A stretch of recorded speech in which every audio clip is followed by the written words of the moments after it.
to the playoffs? I believe he can, and I believe he will. But I also am as excited to find out if I'm right on this as almost anything that is going to take place this year. Because Steph Curry's place in history is unimpeachable.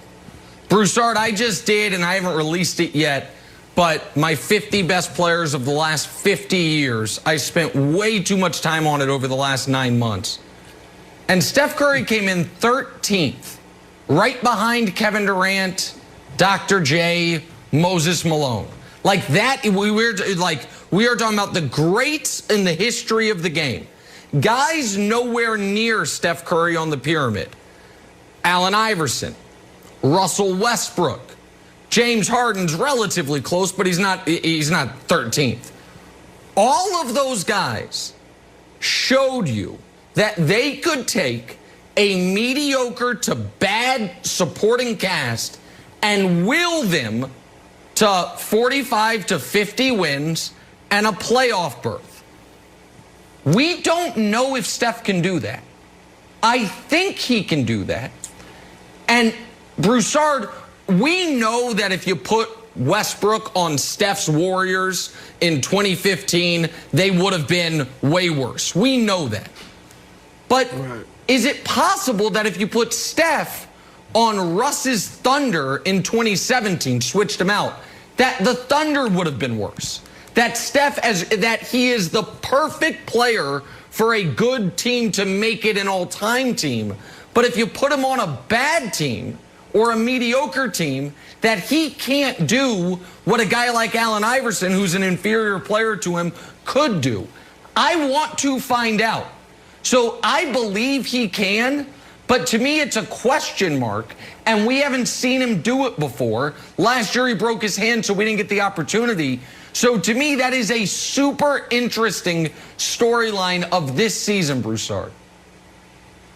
Yeah, I agree with a lot of what you said. I like your ranking. I don't know if it's exactly 13, might be 14, somewhere around there. Right. But I think he's the best small player ever. And I know he's 6'3", but he's a small, below-the-rim player. I've always had Isaiah Thomas from the Pistons as the greatest small player. Isaiah's mad at me because I moved Steph ahead of him, but this guy changed the game. And I'm with you. I want to see, has the game kind of caught up to Steph? You know, where you got Damian Lillard taking these shots from nearly half court, Jamal Murray, other guys Trae Young shooting these deep jump shots. I think the word is, can he? Yes, he certainly can, and they'll be in the hunt for that, one of those last playoff spots. But if I had to bet, I'd probably bet against it. Not really a slight on Steph, but I'm looking at the supporting cast. And Draymond Green's the second best player, but we all know that Draymond is not a scorer. He has to be around 3 bona fide, or at least 2 bona fide great scores for him to be able to play his game, do the other things, and really be effective. They don't have that this year. Their second and third best scorers, Andrew Wiggins and Kelly Oubre, guess what? They can't shoot. So they have got some problems with that roster. James Wiseman, who I really like, thought it was a great pick in the lottery. He hasn't even played yet. And when he does play, it'll be the first time in like 13 months. So what's he going to do as a young kid on that team? So I just don't think he has a supporting cast. I'm with you, Nick. I want to see if he can lift them into the playoffs. I think he will have put on a heck of a show if he does it, but I would bet against it. Okay, so Nick, if he does it, I feel like your 13th ranking is solidified. Now he proved that he could pull like the Allen Iverson, you know, get to the final, step over Ty Lue, win a game, then get swept. But what if he doesn't do it? If he doesn't do it, it feels like you're low-key saying that, like, this is going to be a mark on his resume. Well, because, but at the same time, they're not built. They're not built for that. Like, the thing about, like, that Iverson team was built for Iverson. It's like, all right, let's put Mutombo in the middle and Aaron McKee, you help out. Like Steve Kerr last year, they talked about Steve Kerr was like, I'm not going to James Harden the guy. It's a lot on him, and we're not built to space out like that. Well, but here's the just thing. Tell me if it doesn't happen. So hold on, let me respond to the Kerr thing. I get that if it's how do we want to win, but if it's we either win playing a certain way or lose playing our way, then you've got to choose option A unless option A actually isn't available to you. So right now, I'm so glad Broussard brought up Isaiah Thomas, because on my 50 best players of the last 50 years, you know who's 14th? Isaiah Thomas. But Isaiah Thomas could do this. Isaiah Thomas he never put up the jaw-dropping numbers except for when he had to. And yes, he was always on good teams, but he went to 3 straight finals and won 2 titles without another top 75 all-time teammate. And while the guy averaged like 17 points per game, every time his team was in an elimination game, he threw up a 43-point, 14-assist game because he had that gear. I would never penalize Steph Broussard for a hypothetical. That if his whole career he got to play alongside Clay and you just never knew what he would look like without him, you can't say, well, I don't think he would have been able to do it, so I'm going to penalize him. But if we find out that when he doesn't have the great players around him, he does look a lot more like Dame. Dame, who as much as everyone loved him, last year, when it was just him and CJ, that team was 32 wins headed into the bubble. They were out of the postseason, or maybe 32 wins before the bubble started. I don't remember exactly, but they were in trouble. If that's what this Warriors team looks like, then it is hard to look our mutual friend Isaiah Thomas in the eye and say, this guy was better than you. And so it's, again, we're in the margins, but I do think it's things that real diehard NBA fans care about. And we are the guys that Steph Curry is considered his contemporaries historically, all of them could take almost any roster and guarantee a playoff berth. Not a finals appearance, not multiple, but a playoff berth.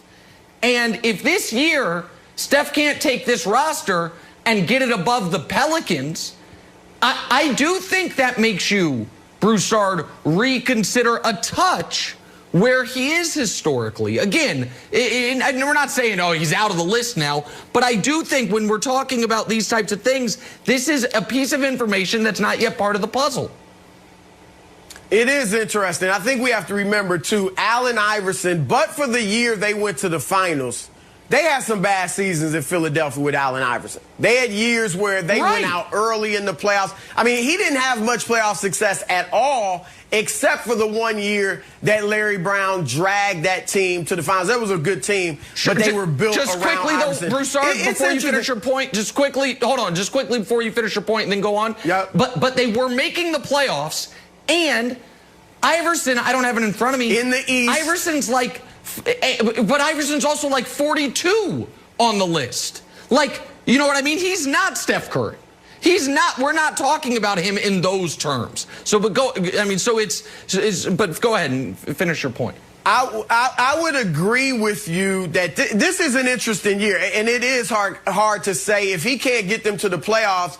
Maybe it does change his ranking. However, he also has this in his corner. Guess what? He changed the game.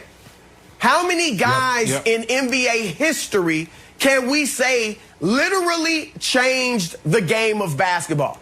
He has changed the way it's played, and that is huge for him in terms of his historical rankings, period. And that won't go away, ever.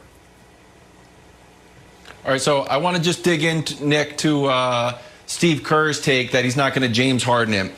So here are the top 5 usage rates of all time. If we just wanted to go, if Steve Kerr wants to take a look at this, all time, Russ won MVP. These are the only 5 guys who have 38 and above usage rate.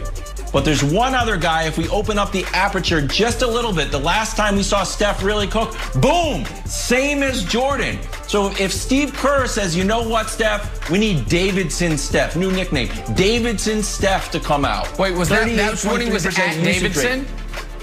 Yeah, senior year Davidson. Senior year Davidson, he had same usage rate as Michael Jordan, and that's when the world fell in love with him. So I think Steve Kerr, you can take this and show it to him like, you know what?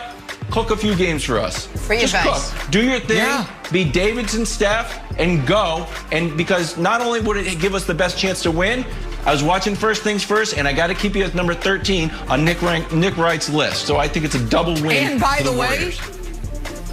way, even if the Warriors are the 6th seed, it gets Steph in the MVP conversation. And now if we're talking about moving up the rankings, if all of a sudden he gets a third MVP and ties Larry Bird in that category, now we're really talking here. So it could go in either direction here, Jenna. But when you are talking about usage rate, he hasn't been the most durable the last couple of years. He's got a ton of injuries that have kept him out, so you'll see how far he goes. All right, let's turn to Broussard's Clippers. Is it title or bust for Kawhi? That's next. He loves the Clippers. He's rooting for him, loves them so much. When you think Broussard, you think Clippers.